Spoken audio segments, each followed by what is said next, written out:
A warm welcome to everyone here this evening. I appreciate everyone taking time out of their evening to be here for what I'm sure is going to be an enjoyable conversation.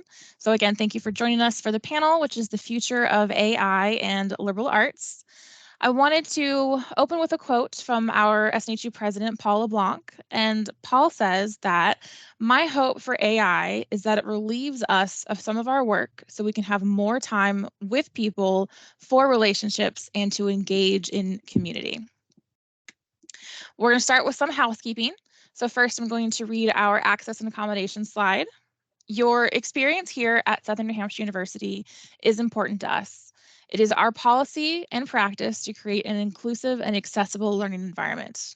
If there are aspects of this presentation's design or delivery that present barriers to accessibility, if you're an online student, please notify the Online Accessibility Center by emailing oac@snhu.edu or by phone at 866-305-9430.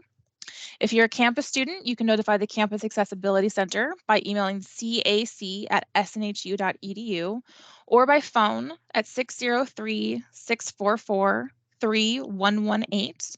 And finally, if you're a staff or faculty person, you can notify the Human Resources Office by emailing hr@snhu.edu. As we move on, we're going to cover some brief agenda and a couple of notes. So we're going to open with the panelist introductions. We're going to have then some moderated questions, and then we'll transition into moderated Q&A. I have a couple of colleagues here tonight. So Sonia will be presenting the modified Q&A, and there's Sonia, and then Jen Lang will also be in the chat as well. And then I just got a notice, I believe our other panelist is here. Lisa, is your camera good now?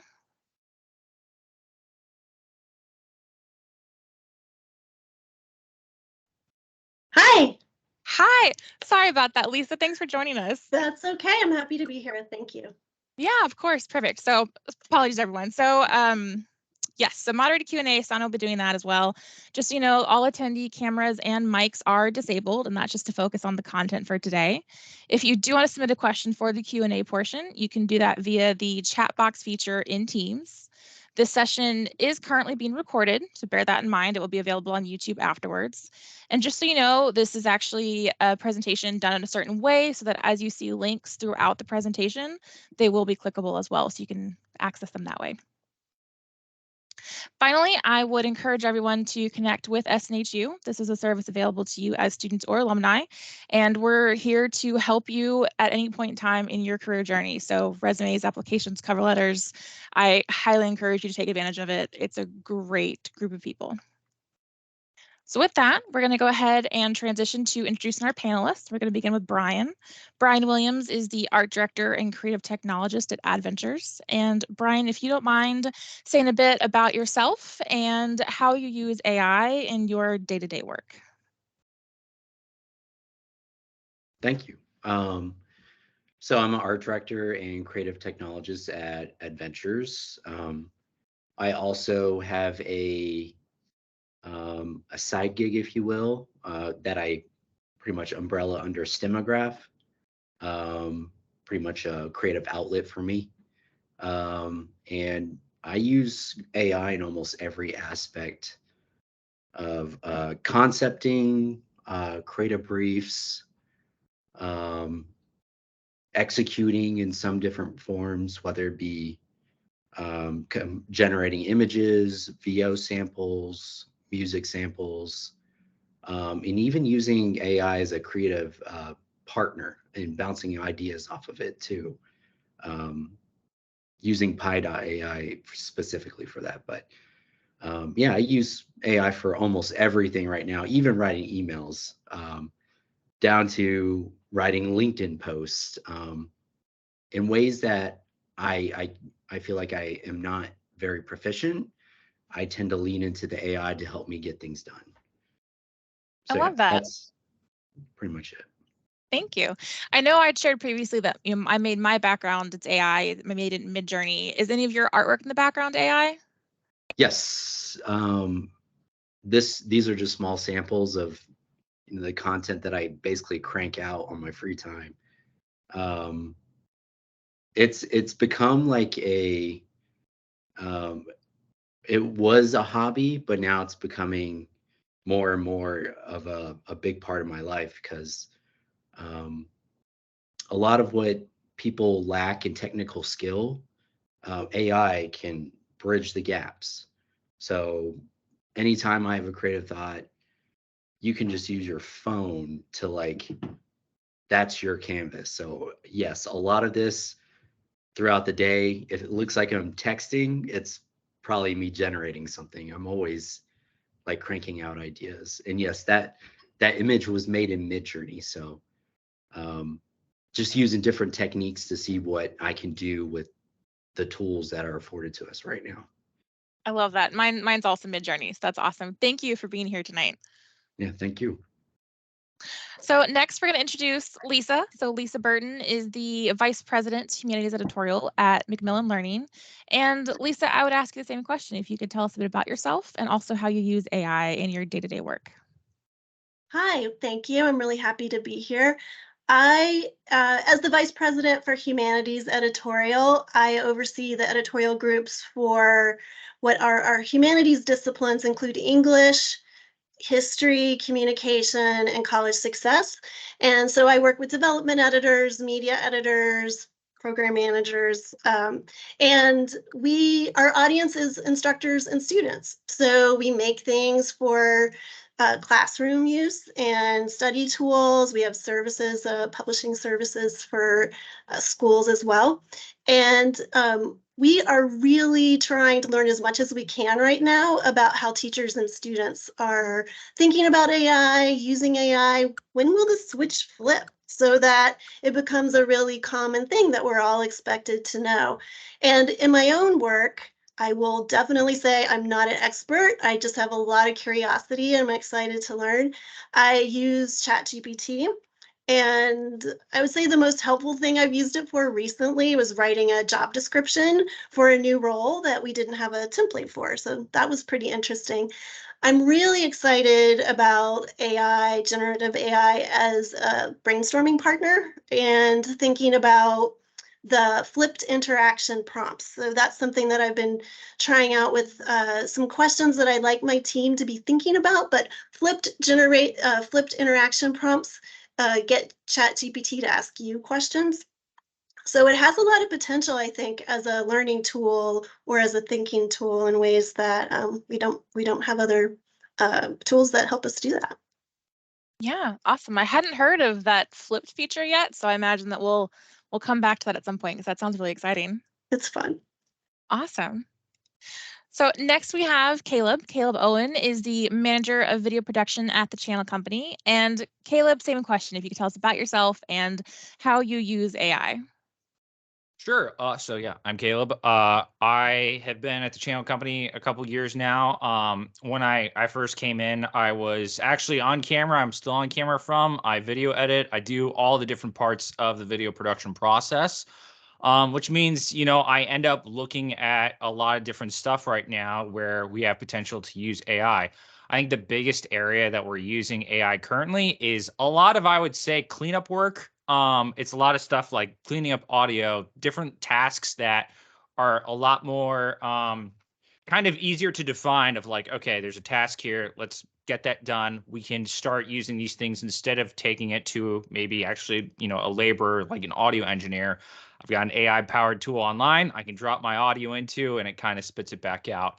But I'm starting to look at other ways that we can utilize it. I think, down the road, we're closer than we think to getting to the point where I think you could type a prompt into something and get a full-fledged video back from. We're not quite there yet, but it's coming. And I think it's people who are really looking at it right now and being like, what's possible? I think that and figuring out how those dots connect together. They're the ones that are gonna be driving things forward, right? So I love that. And, I swear every time I talk to someone about AI, I learn about some new program somewhere because I mostly use Midjourney and ChatGPT, and now there's audio AI programs, and it boggles the mind. So thanks for sharing. yeah.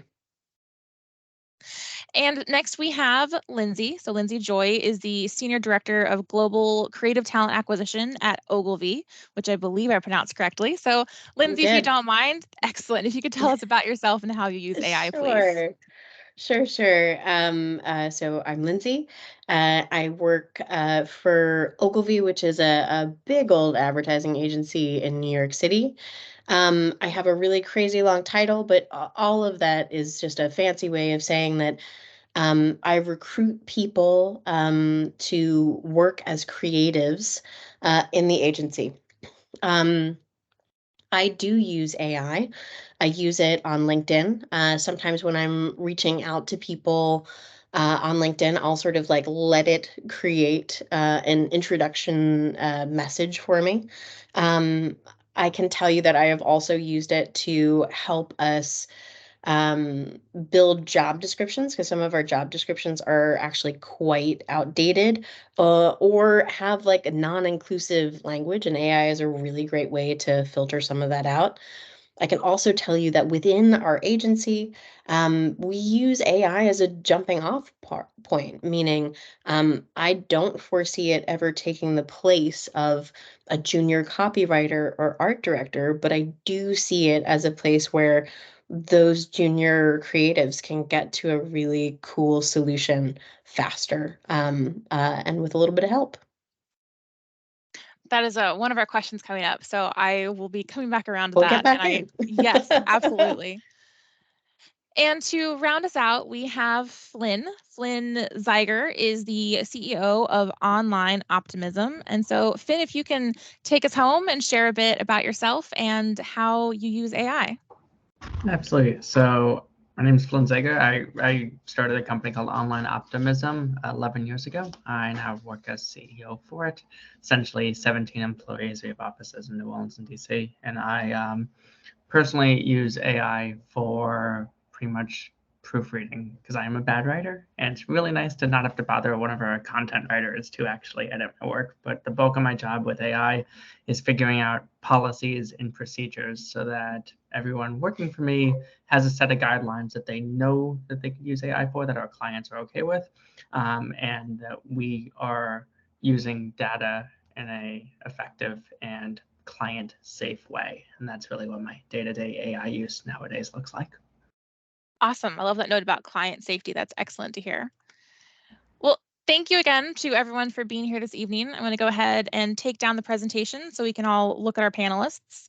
And I'm going to go actually immediately off script. And I want to start by asking everyone, if they don't mind, just to make sure that we all have a baseline, sharing what AI tools or programs you use the most often. I know I've already mentioned ChatGPT and Midjourney.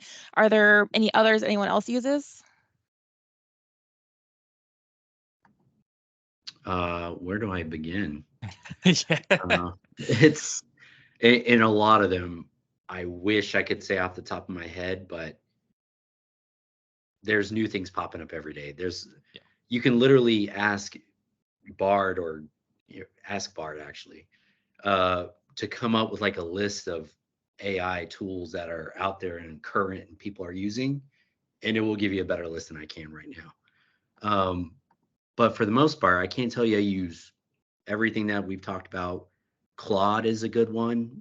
It's good at if you want to drop PDFs into, and it can help break down information. Stable Diffusion is a wonderful generating tool. It's actually getting better and better with video. Runway is a great one. It's also a text to video tool, really rough around the edges, but it's getting there. Zoom actually has some great stuff that's integrating into everything that it does. You can get transcripts just from like a meeting if you are sick or you just missed like the back end. It can give you a breakdown of a transcript, which you can take into like Claude. Claude will break it down for you. And also there's one more. Hive is something that we're starting to use at Adventures for AI. Coming up with like project management type tools to kind of bridge the gap between like producers and the creatives that are working on things. So lots of stuff out there. Yeah. You mentioned some of the ones I was thinking about with Runway. I use that in my work sometimes, actually, as well. I think one that I probably will start using in my work is something called 11 Labs, which is it's an audio tool. Basically, you can do text to audio, and you can train it on. You can either use some of the provided voices to do pretty amazing, high quality text to audio work, but you can also do actually what they had just came out with recently was a quick clone of your own voice. You can take a small portion of your voice and actually clone it very quickly to then generate audio using your own voice via text.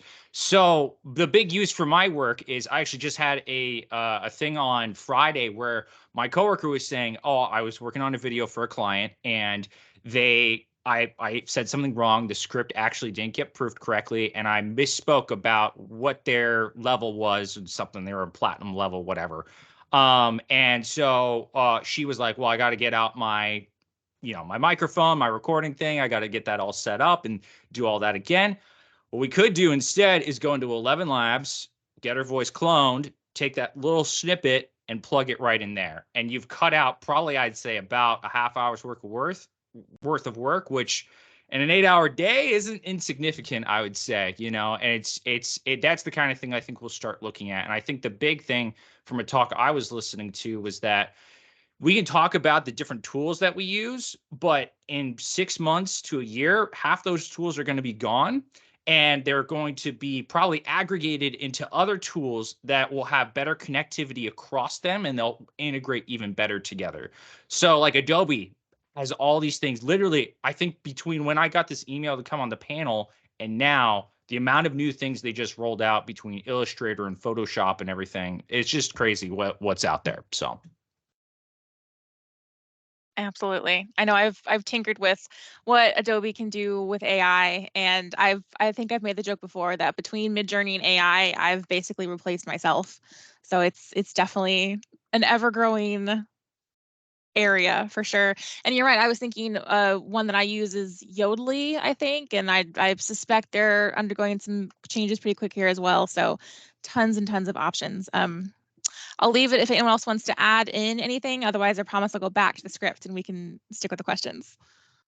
I had mentioned a tool to help with job descriptions in terms of looking at it for diversity and inclusivity, and that is a tool called Diversio, which is, I think especially if you're in HR, that's something that is interesting to you, totally worth checking out. I'll just throw out a couple of tools that people across MacMillan are using. One is Jasper, which is a marketing platform, Ada, Gamma for presentations, and Dolly, you guys have already mentioned. But I agree, there's so many new ones coming all the time, and they are going to be integrated into all the tools that we use otherwise as well. And our big one is Supernormal for meetings, which makes things like this much more efficient because I don't have to attend them. I could just read the summary from AI. But I love attending them, of course. Sure.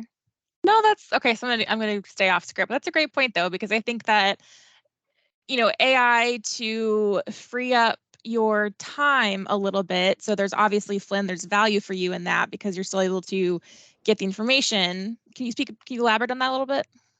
Yeah, I mean, time is what the most valuable, it's the only resource you really have. That's a finite one. So that's, I think, my big point, which I'll get to right now instead of waiting to the end, is that this is just making us more efficient. And that's the most, I think, effective use of a lot of what everyone said is, in theory, if you're a great designer, you could have eventually made all these designs, but now you could have it in 10 seconds or much, much faster than that. And that sort of efficiency is not only, it was exciting for a little bit of time, but it's now expected. And all these tools are just going to be more necessary in your day-to-day. Yeah, that's a great point. The change in expectations because of AI. I love that. Awesome. Well, okay, so going back to my actual script, what I'd actually planned to talk about, what I would like to do, and Lindsay, if I could open up with you, and we're going to go ahead and start with the meat and potatoes here. Are AI tools being discussed or considered being used to replace people's roles? Not at Ogilvy. I can tell you that I had a meeting with our North America CCO and our global CCO, so Liz Taylor and Chris Beresford Hill. And I had that very question because we do an internship every summer. And for me, I have a personal stake in us converting those interns to junior creatives. I think it's really, really important.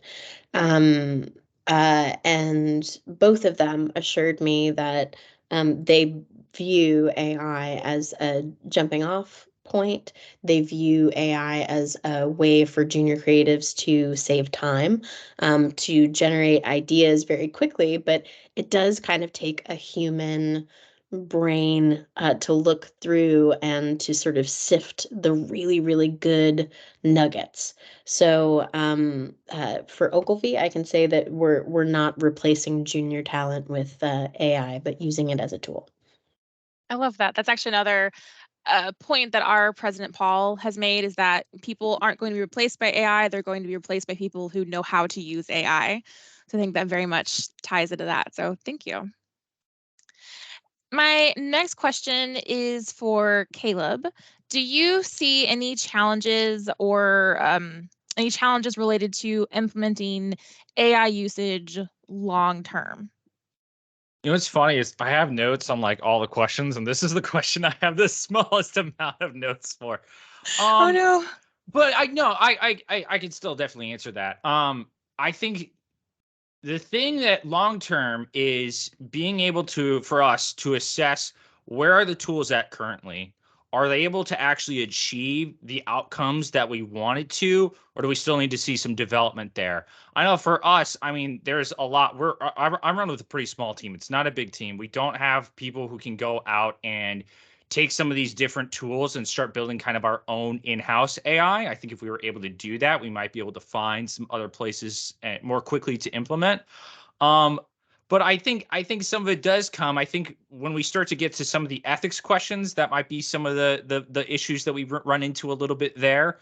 I know when it comes to video, when it comes to things like deep fakes and stuff, people are really nervous about a lot of that stuff right now.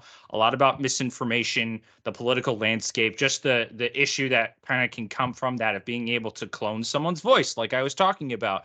Hey, I've got a great use case for it over here, but can somebody take those tools and use them for nefarious means? Absolutely, they can. I think those are some of the challenges that I think people will see. I think from a development standpoint, the challenges right now are looking at all the different kind of neural networks that people have and figure out how do they communicate together to actually build the tools that I think that will be useful.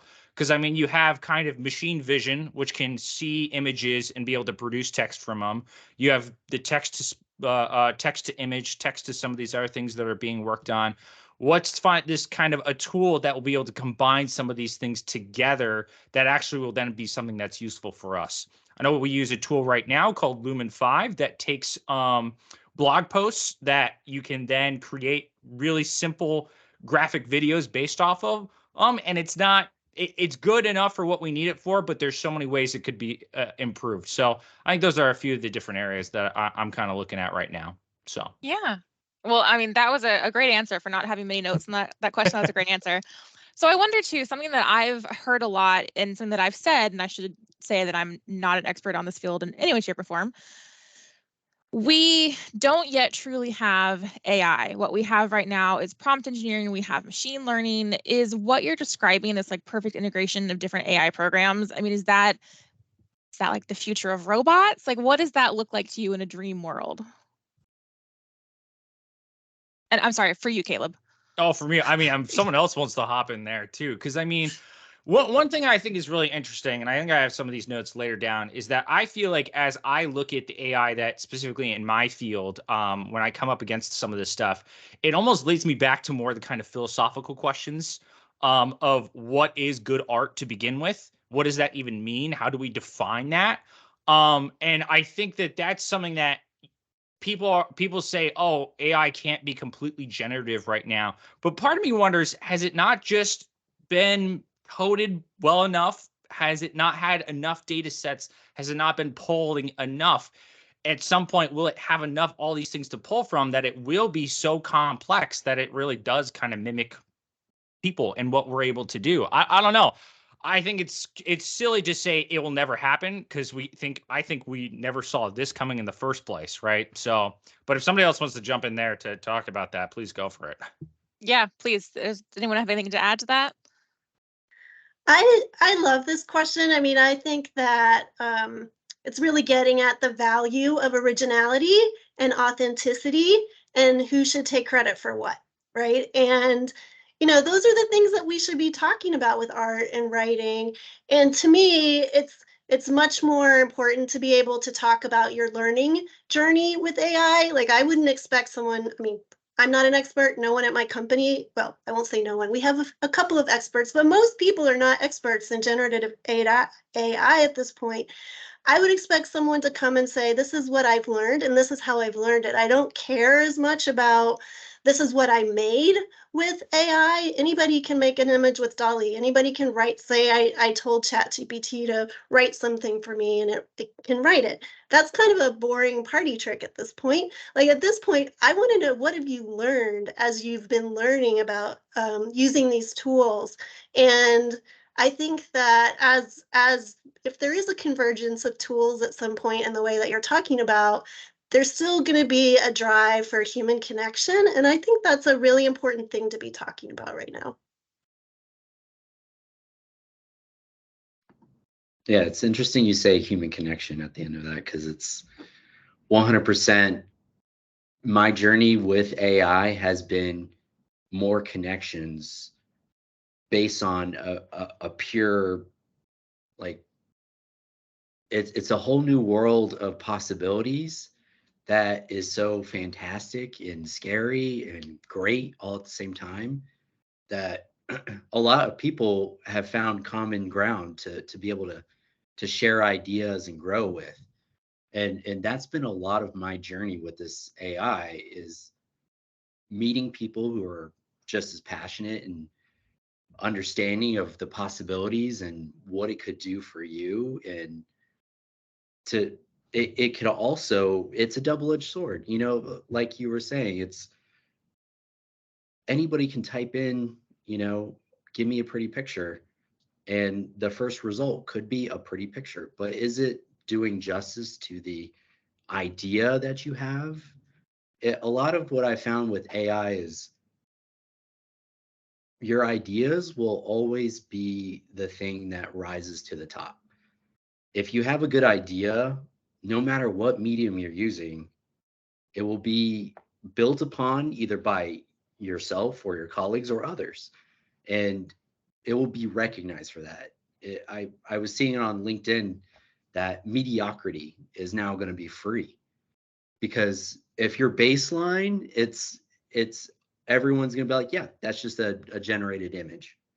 But if it's something that invokes a feeling, if it makes somebody feel a way that, it's art, if it makes them feel a way that you're intending for them to feel or not, then it's a successful piece.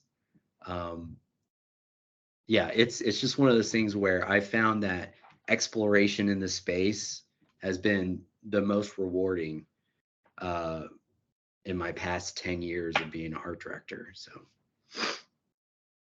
I was just going to say, like, I know a lot of these discussions can sort of like veer off into like Black Mirror land, where it all feels like very scary and it feels like, robots are going to take over and all of those things sort of like pop up very easily. But to sort of piggyback on what Brian was saying, like, at least within advertising, like, the really, really good things are a little bit like a little off the cuff, and it's like good storytelling. So like, if there's anything to take comfort in, it's like, if you spit a prompt into Chat GPT, you're gonna read it and be like, well, that's cool, but that is a robot. Like, that's very weird. So there's that. It's learning, so that's also like scary, but it's only going to be as good as the idea that you pop into it at the end of the day. So there still is like a very real need for human innovation. Yeah. I love that. So I wonder if I can bring the question back around a little bit too and slightly redirect it. So if we think about this conversation, if we think about AI and the tools and what I'm really hearing is the person's dedication to what they're doing, regardless of their tools. How is this then reflected in creative majors such as liberal arts? So English, communications, art, design, history, these are the majors that are in discussion today. So how can these students here, and I say this, that was my degree too, how can AI be used to make them better at their jobs, better at their studies, better at their insert item of question? I know it's a big question, but do you have anyone have any suggestions on that? Oh, I'm happy to talk about this one because most of our team are English majors at our agency, and we always said that it was really easy to teach people internet marketing stuff, but it's hard to teach someone how to write well.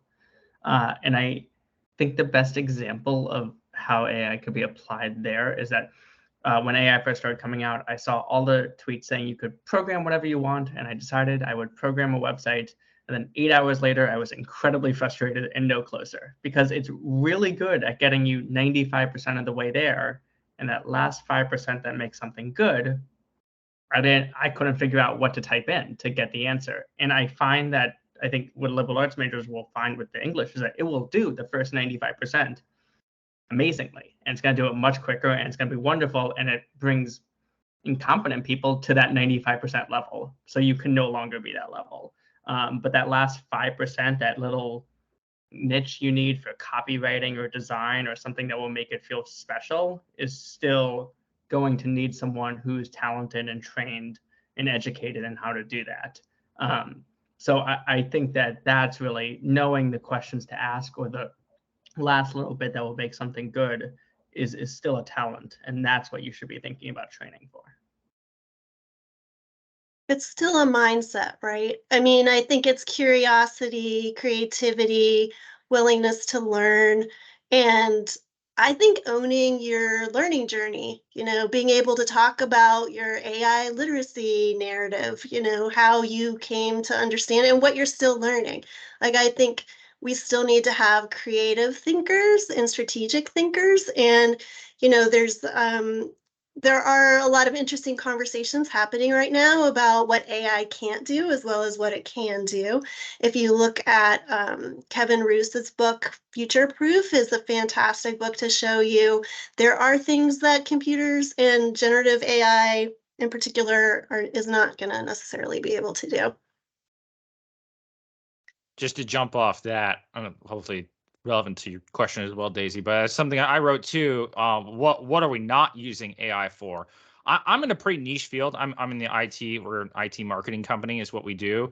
We talk with the conversations for our videos have to do with some really in terms that just don't show up online. They don't show up in any of these data sets. They're very technical. So if you're able to still do the research, dive into things, learn well, I think that's what's really, and I think that's really what we've been saying. If you know how to learn well, that's going to carry you really far, because the reason people come back to work with us is because we're subject matter experts in our field.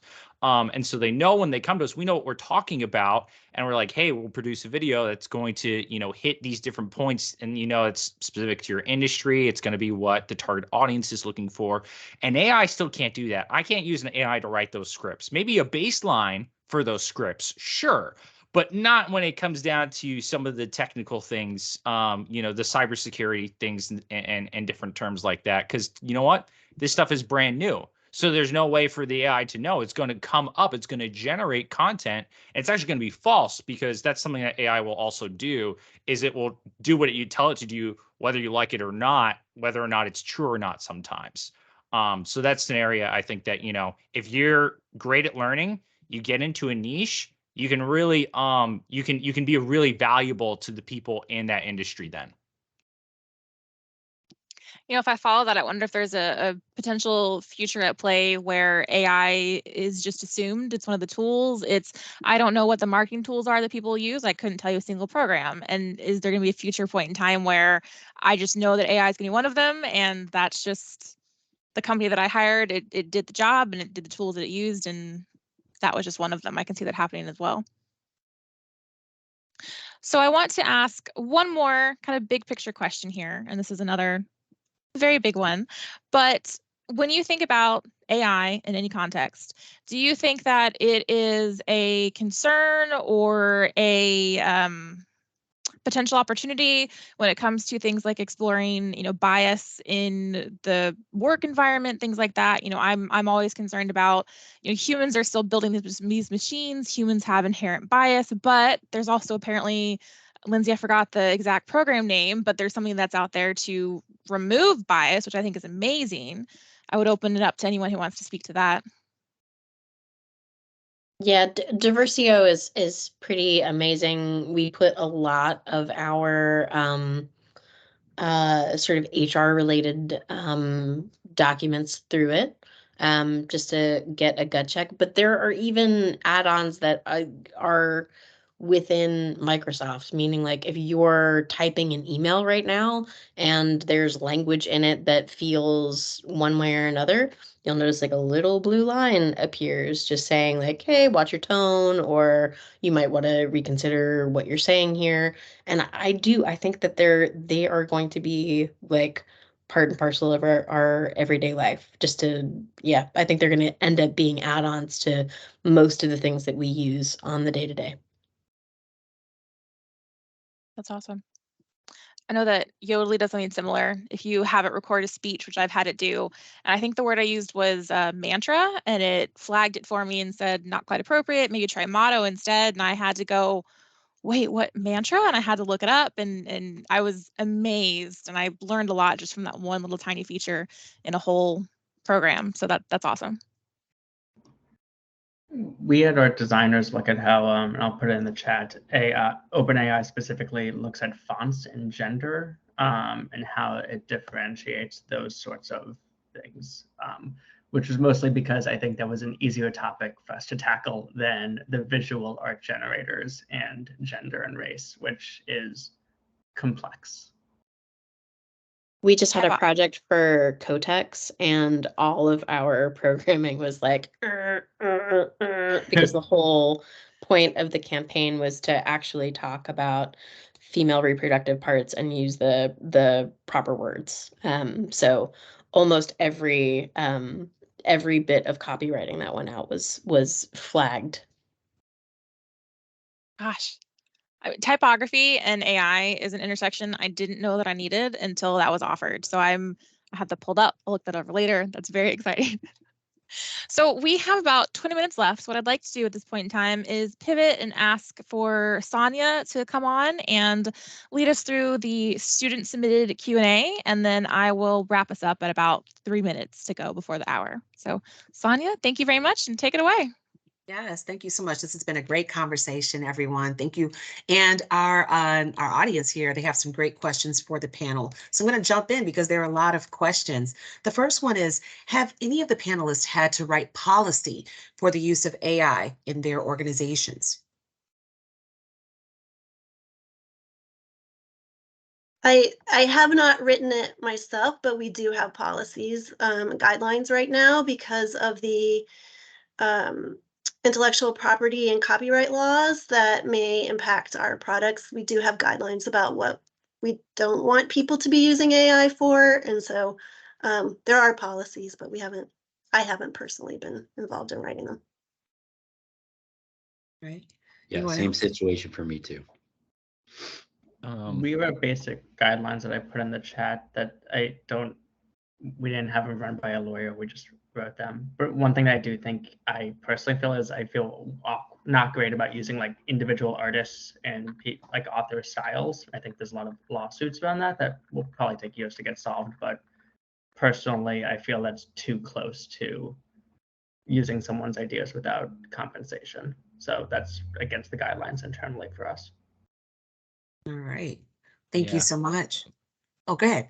Yeah, I was just going to say, I know it's coming sooner rather than later. I think I'll probably see specific use cases. If I go back to the example of that voice cloning thing, I don't know if how much I might actually use that unless if it's only my specific voice or a coworker who's given me permission. I know we could open ourselves up to kind of some interesting conversations if I start going in and cloning different guests' voices to create sound bites out of them. I don't want to do that without specific permission from somebody I've gotten written permission. You can go ahead and make this specific sound bite. Because I mean, hey, I could save them a lot of time having not to get back on camera, but at the same time, I don't know if I'm contributing to a data set then that then gets bought. So it's not it's not my purview to kind of be able to kind of meddle with that. That's just something I don't want to even touch. So Thank you, Caleb. All right. The next question is from our Crystal, and she's asking, since you all mentioned how much you utilize AI within your work and personal endeavors, can you describe situations when you wouldn't use AI technologies within your work?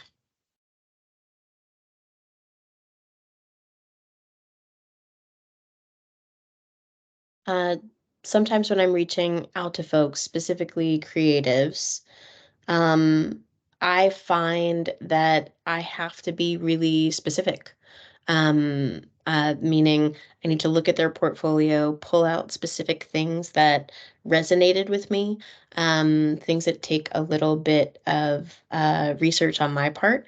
And I have to use my own voice because if I'm too formal, in general, folks don't want to engage. So they want to know that, they're dealing with like a friendly, nice human on the other side of it. Yeah. Thank you, Joy. I would say that a lot of times I don't use AI for writing in general if I know the audience really well, right? Because it takes just as much time to tell ChatGPT what to write as it does for me to just write it myself. So if I was writing something for my team or some instructions for a very specific thing, there's a lot of times it's not really efficient to use ChatGPT or another AI tool.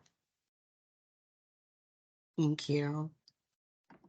I don't use AI for animations because I found that it struggles. If anything, it's better for like trying to get to a good starting point. But as far as getting into the way things move, building a storyline around that, it can't do it yet. I'm sure Adobe's working on that right now. for me, I can't replace the people like Brian, right? Because I'm a video guy. I need someone who understands art direction and graphic design to do specifically what he just said. I know right now it's like our team's like, hey, we're looking at these tools. I'm like, I can't. I need people who understand the big picture still. I don't think AI gets the big picture in a lot of ways still. You still need someone to kind of drive that vision forward. So. Thank you. All right. I'm going to go to the next question here. What kind of training do you do in-house to help people know how to use AI? This is from Melanie McDonald. Well, we have courses developed for professional development that we require. So it's some basic, this is what AI is, this is what prompting is. And we do all kinds of kind of information sharing. We have a lot of Slack channels to share information, and we have my team self-organized a weekly meeting to kind of share with each other what they're learning and doing and hearing. And so it's very much a grassroots kind of learning adventure. Yeah.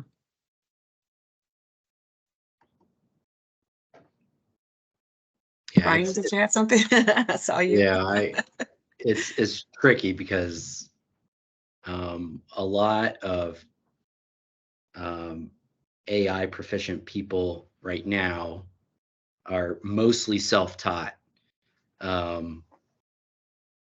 So it's a little hard to teach something, especially as exponentially changing it's doing, just like Caleb said, Adobe announced like the whole plethora of AI tools that I haven't even touched. And how do you teach that? You can't, you in an organization, you have to have people who are thirsty to learn these things. Otherwise, putting one person in charge of it is a monumental task in itself, because we're all going to be students of this for years and years to come. So I would say we have somewhat of a similar situation with everybody sharing Slack channels, trying to be as up to date as possible on information. Usually someone will flag something and be like, there's an AI for that. So that is the extent, but it's so new. Like, we are in this bell curve of adoption. It's hard to articulate how exponential things will change. But it's exciting. And as people who love to learn, I imagine everybody here does. I can't think of a better time to be alive. I know, me neither. I was thinking the same thing. I do some stuff in Canva. Sorry, I'm going to go back to the questions, I promise. But Canva now has this thing where you could do prompts and it'll create videos and all this stuff for you. So I felt you on that one. All right, back to this. All right, so what AI platforms would be best to learn for beginners pursuing positions within marketing and advertising agencies if they're graphic designers? And this is from Taylor Walker.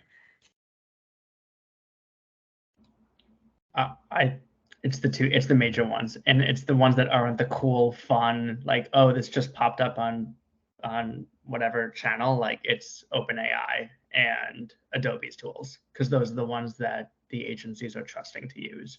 They're gonna be a little more boring, but that's really the two that matter. And if that's where you're looking for jobs, that's what's to be training on. Until Google comes up with a semi-decent platform, you're going to want to focus on those two.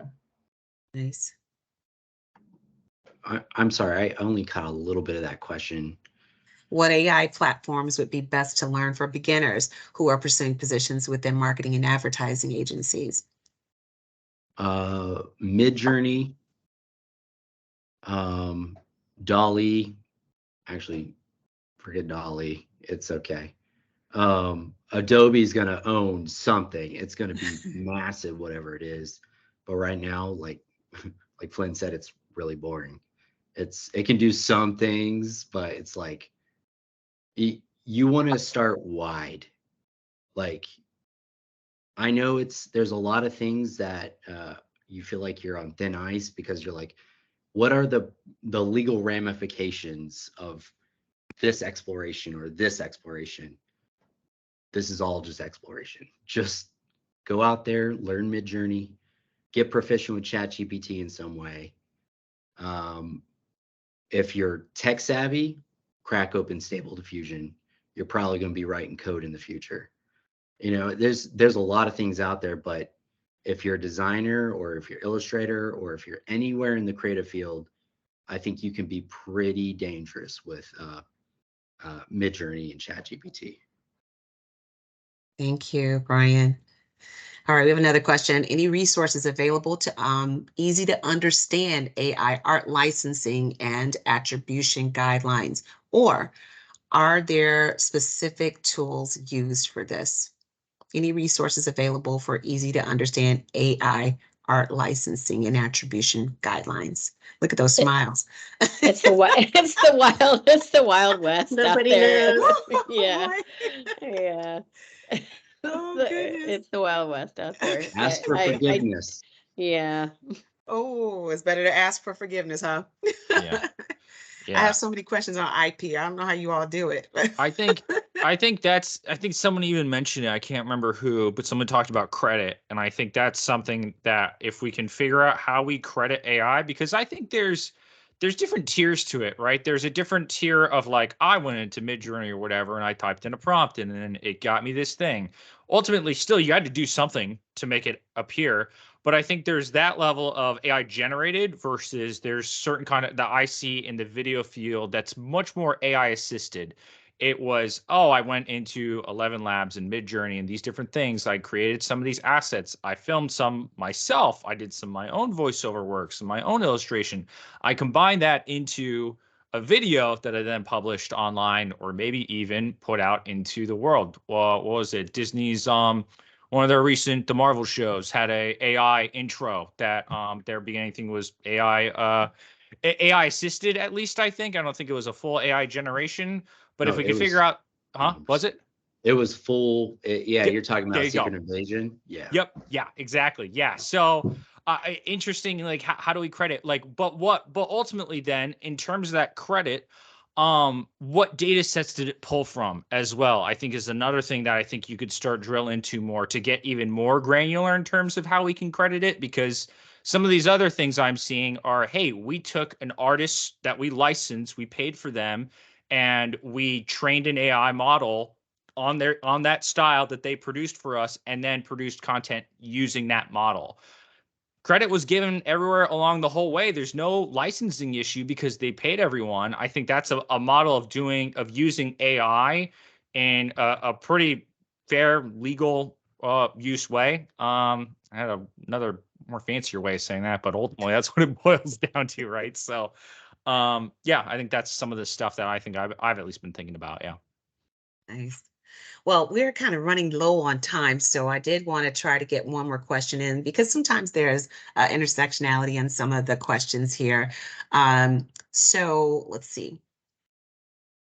Would you say that it's becoming an expectation for designers to utilize AI? Yes.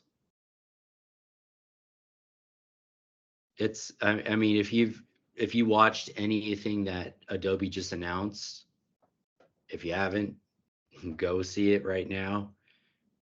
Starting with a blank canvas is such a paralyzing thing as an artist, and being able to use text, even just copying and pasting from a creative brief into like a line of text that can just spit out images, it sparks the ideas that soon follow to build to the better idea.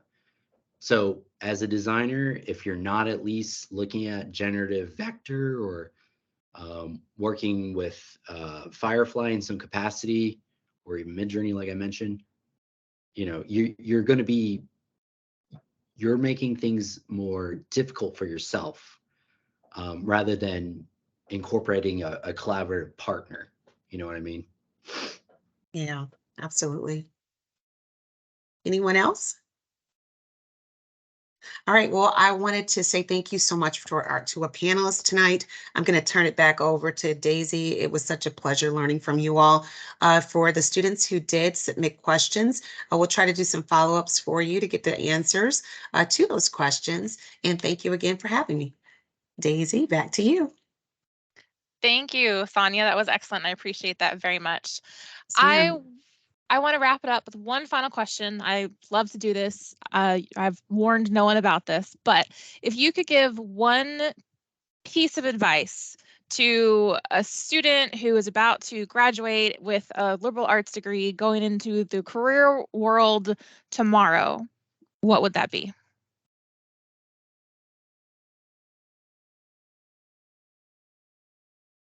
Make your bed is an acceptable answer.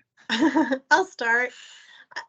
I really liked what Caleb was saying. I think it suggested an idea to me that goes along with having a statement about how you use AI or the ways that you've incorporated it with some examples, even if it's not part of your portfolio at this point, talking about what you're learning, talking about the research questions that you're interested in and what's engaging. I think showing your curiosity and talking about your process is going to be super important at this point. I love it. Be thirsty and show the work.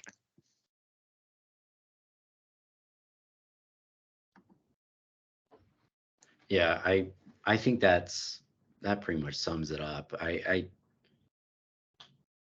even before AI, we would look at candidates based off of their drive. You can always tell when people really care. Everything that you do, it can be represented in a way that people take it in as, oh, this person is really passionate about what they're doing. They put 110% into this piece. A lot of the drive is what goes into, at least before AI, my indication of like whether or not this person is a good applicant. So I would say that folds directly into what we're talking about now. That drive can help you learn these things, embrace it in ways that, make you so efficient at what you do that, say, projects that would seem like a low budget and somebody wants a logo for $200. You're looking at it from a perspective like, that's so many hours of my time. I need to draw these things out and explore and yada, yada, yada. Well, figure out how you can make your time so efficient with AI, but still achieve a result that's worth the money that somebody's willing to pay for that. Instead of just like looking at things linear, we need to start looking at things from so many different perspectives now. But being hungry or being thirsty is 100% the biggest thing for you to leave your school, your alma mater, and move on with. I feel like we're halfway to a t-shirt slogan: be hungry, be thirsty, be efficient. What else is going on the t-shirt, you guys? This doesn't have to do with AI as much, but I guess because I chat with a lot of early career folks, it's this, that passion and potential go a lot further for me than pedigree.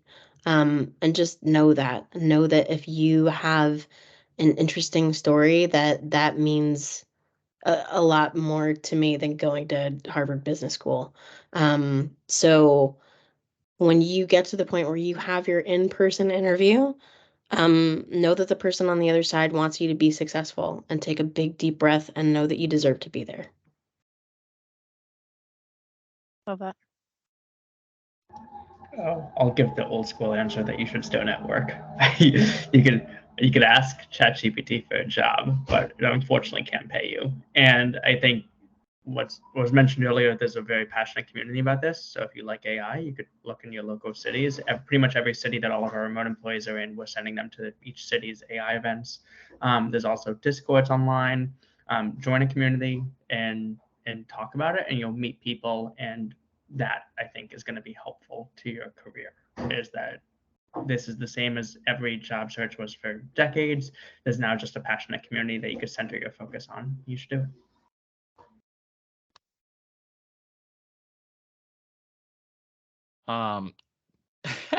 I think, I guess what I would say ultimately is, like, sure, we're seeing AI used in a lot of ways. I'll keep it really specific to maybe the tools and things, right? We're seeing AI used across the board in a lot of ways, but ultimately, I think making art is still hard.